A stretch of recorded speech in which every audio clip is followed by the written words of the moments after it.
오늘은 저병 호흡할 때와 호흡하지 않을 때 물속 스트로크의 차이가 있는지 또는 호흡을 낮게 할 때와 머리를 높게 들었을 때의 차이가 있을지에 대해 알아보도록 하겠습니다. 저병을 할 때, 호흡을 할 때와 하지 않을 때는 물속 팔 스트로크에 어떤 차이가 있을까에 관한 문제는 사실 거의 다뤄지지 않는 부분으로 생각됩니다. 또한 호흡할 때와 호흡하지 않을 때의 차이는 호흡을 할 때 머리가 높게 나오느냐 또는 낮게 나오느냐는 차이와도 거의 같은 정도의 물속 스트로크에서 차이가 있을 것으로 생각됩니다.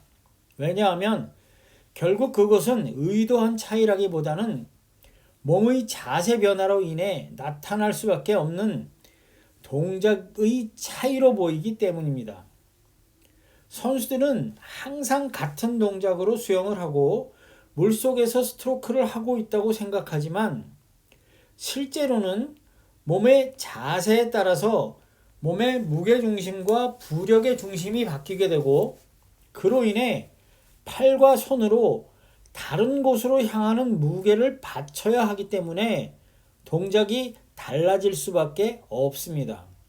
따라서 물을 잡는 캐치 동작에 변화가 오게 되기 때문에 그로 인해 전체적인 동작에 변화가 있을 수밖에 없습니다.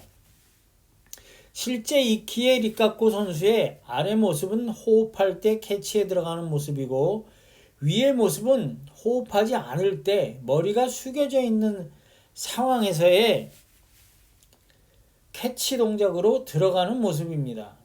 사실 다른 신체 자세의 변화가 없으며 특히나 상완까지도 거의 같은 자세를 보이고 있지만 하완으로 만들어내는 물을 잡는 자세는 확연하게 차이가 나는 것을 확인할 수 있습니다. 이런 물속 스트로크의 차이는 타 종목에서는 전혀 찾아볼 수 없는 동작입니다. 자유형이나 배영은 호흡을 할 때나 하지 않을 때의 자세에 변화가 거의 없는 종목이고 평형은 지속적으로 호흡을 하고 있기 때문입니다. 다만 평형의 경우는 머리가 높게 올라오는 경우와 낮게 올라오는 경우에 이런 방식의 차이가 있을 수 있습니다.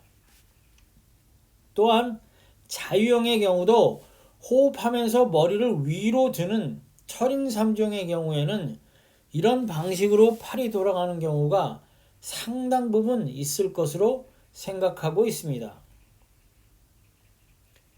실제 호흡할 때와 호흡하지 않을 때의 영상을 확인해 보면 알 수 있을 것입니다.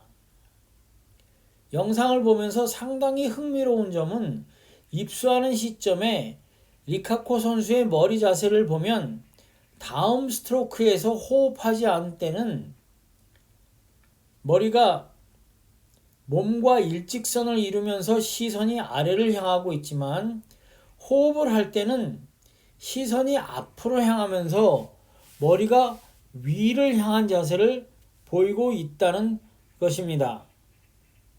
대개는 머리를 숙였다가 드는 편인데 이 선수는 입수와 동시에 머리의 모양이 변하는 모습입니다. 이런 현상은 호흡할 때 영상과 같이 머리의 높이가 많이 올라오느냐 낮게 올라오느냐에 따라서도 같은 현상이 발생된다는 사실입니다. 따라서 저병에서 호흡할 때는 위의 사진과 같이 턱이 물에 붙는 정도만 머리를 들어서 호흡을 하는 것이 그나마 추진력의 손실을 줄일 수 있는 좋은 방법이 될 것입니다. 또한 저병을 하면서 호흡과 무호흡을 번갈아 하는 것도 추진력을 향상시킬 수 있는 좋은 방법이 될 것입니다. 실제 에너지 소모에 관한 연구 결과도 완호흡, 완무호흡으로 하는 것이 에너지 소모가 적다는 결과가 나와 있기도 합니다. 결국 이것은 선수와 코치의 선택에 따라 결정될 문제가 될 것입니다. 또한 호흡할 때와 호흡하지 않을 때 캐치 동작에 변화를 주는 방법도 연구 가치가 있을 것입니다. 감사합니다. 오늘은 여기까지입니다.